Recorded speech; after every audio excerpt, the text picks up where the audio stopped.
The movie begins with an old car parked in the middle of a deserted area with the trunk wide open. Inside the car is a very mysterious person wearing a hooded jacket. In the distance is also a man with the same appearance, holding a knife in his hand and whistling continuously, clearly showing his excitement. These guys have just murdered a young girl and carved the letter K on the victim's cheek. This is not the first victim, and it is even more terrible when the perpetrator is an entire cult. They hunt beautiful young girls. This cult is called Kristy. According to research, Kristy refers to a beautiful, beloved girl who believes in God, and this group believes that killing Kristy means killing God. This cult, after killing a prey, will post videos recording the process of that killing on the forum. It is like a ritual. The scene changes to the female lead Justine, currently a student at a prestigious private school in Colorado.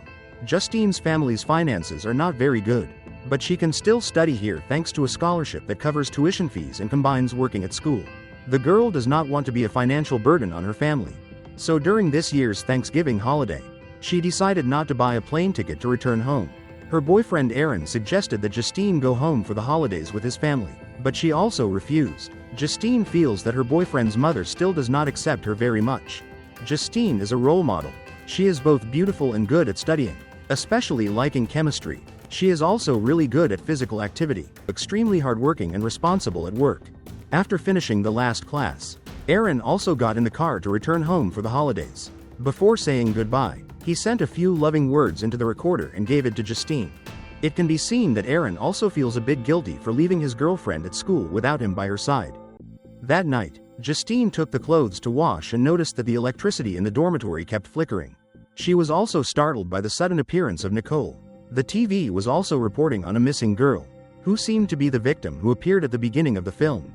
Back to Justine. She was supposed to stay with her roommate Nicole during this holiday. However, Nicole's father suddenly returned home after a long business trip without notice. Therefore, Nicole really wanted to see her father and have a family meeting. Feeling guilty, Nicole offered to buy another plane ticket for Justine to come visit her, but she refused, saying it was not Nicole's fault. With no other choice, Nicole left her car keys so that her friend could move around more easily during the holidays. So in the end, only Justine was left with the dormitory guard Wayne and the outside security guard Dave. Being a strong girl, Justine tried to enjoy this time alone with the most positive spirit. She also did not want to bother Aaron, so she did not tell him about Nicole's leaving. In the evening, Justine decided to drive to a nearby store to buy some food. She also thoughtfully asked the security guard Wayne if he needed anything. It took about 20 minutes to drive to the store, and here Justine encountered a customer who behaved very strangely, such as throwing magazines on the shelf to the ground or staring at her. That person also said that she liked Justine's car and intentionally touched her hair. When Justine went to pay, the woman, later called Violet, also came with glasses and asked for a discount. This made the cashier feel awkward. Justine just wanted to be left alone, so she tried to be nice and offered to pay for the glasses. However, that made Violet angrily slam a $20 bill on the counter and leave. Feeling confused, Justine just put it aside and returned to the dormitory, not knowing that the terrifying nightmare sequence was about to begin. Violet shined her headlights straight at Justine, and it was the car that appeared at the beginning of the movie. Violet then left, and after Justine regained her composure, she got in the car and drove back. After a while, the girl had to brake suddenly because there was an obstacle in front of her. It was the old car with Violet. She then wrote the symbol K on the glass, officially marking Justine as the newest Kristy of the cult. The girl still successfully left and returned to the dormitory. She told Wayne about the strange incident and he reassured her a little. Justine also told Aaron about this, making him worried and suggested to come to the dormitory immediately. But the girl stopped him because she thought that the mysterious person just wanted to scare her a little. Meanwhile, Wayne was also alert when he heard noises outside. It was unclear if it was the sound of rain or something else. He called Dave to ask him to focus more on work. Justine, after talking to her boyfriend, fell asleep on the sofa outside the dormitory lobby. She was startled awake by strange noises. The lights in here also kept malfunctioning. Justine went around to check but saw nothing. When she returned to her room, her laptop was playing a video of the cult torturing and preparing to kill a prey. This was their warning to Justine. When she knew that Wayne was patrolling outside, she tried to signal him but he didn't hear. Back to the laptop. It was now hacked and couldn't connect to the internet or anything. They also wrote the symbol K all over the screen. Violet then appeared, jealous of the girls in this school, saying that they were too lucky. The cult still wanted to play cat and mouse, so they let Justine run away freely. When she ran downstairs, the girl tried to use the landline but it was disconnected. Justine then faced a few more masked cult members. Wayne tried to go back to his desk but found that the door was locked from the inside. Justine also ran over. Before she could warn him, she witnessed a man attacking from behind with a baseball bat. He kept hitting him until he died. Justine was surrounded by a total of 4 people and Violet announced that the hunt had begun with her phone in video mode. The girl was allowed to run away again and successfully climbed out of the yard through the window. She tried to use Nicole's car to escape but saw that it had been graffitied all over. The other 4 also surrounded her, so Justine had to run away again. She went into the cafeteria and hid in the dark. One of them entered and carefully checked every corner. With her strong nature, Justine did not tremble or sit still and wait for death. She tried to make noise to distract the killer and waited for the opportunity to sneak out. Justine saw the flashing lights in the parking lot so she went to it. This was Dave's patrol car.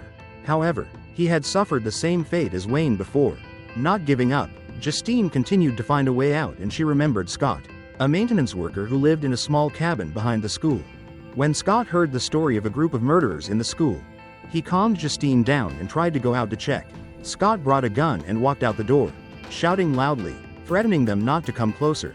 However, the fog in front of him made it difficult for him to observe the surroundings. Justine was asked to hold the dog Titus, but it was too strong. Titus jumped into the fog to find the mysterious men but was easily subdued.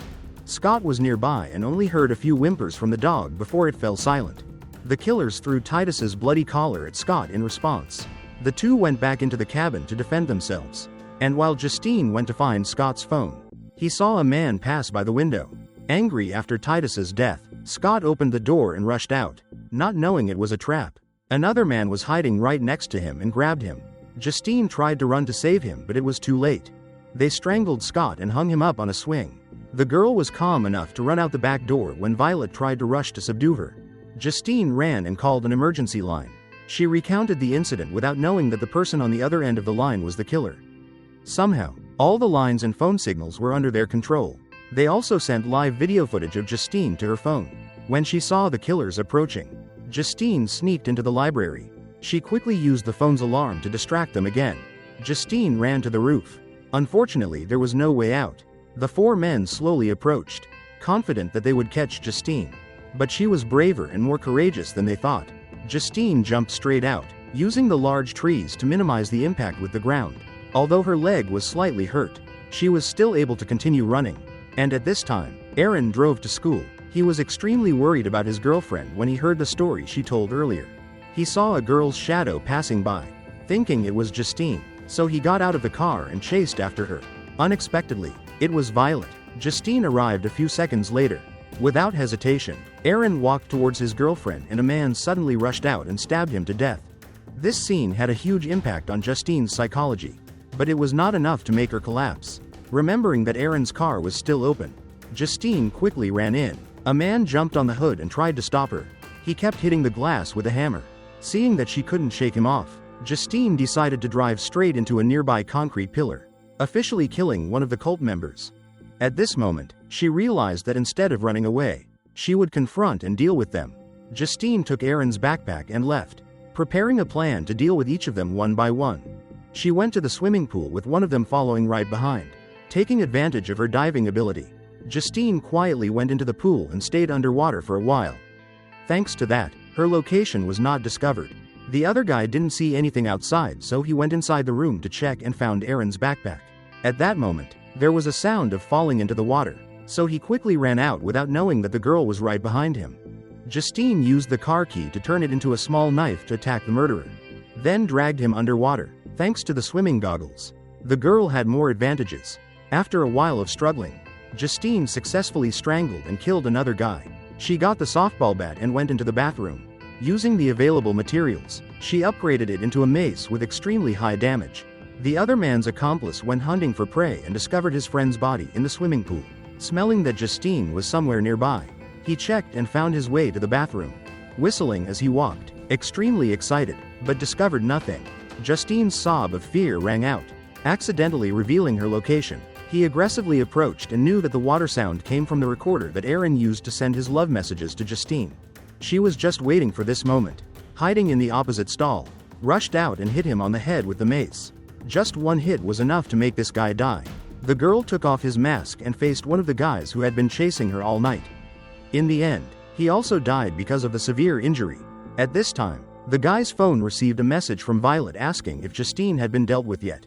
The girl replied to make her lose her guard. Violet also asked to send all the recorded videos to the forum and was granted access to it.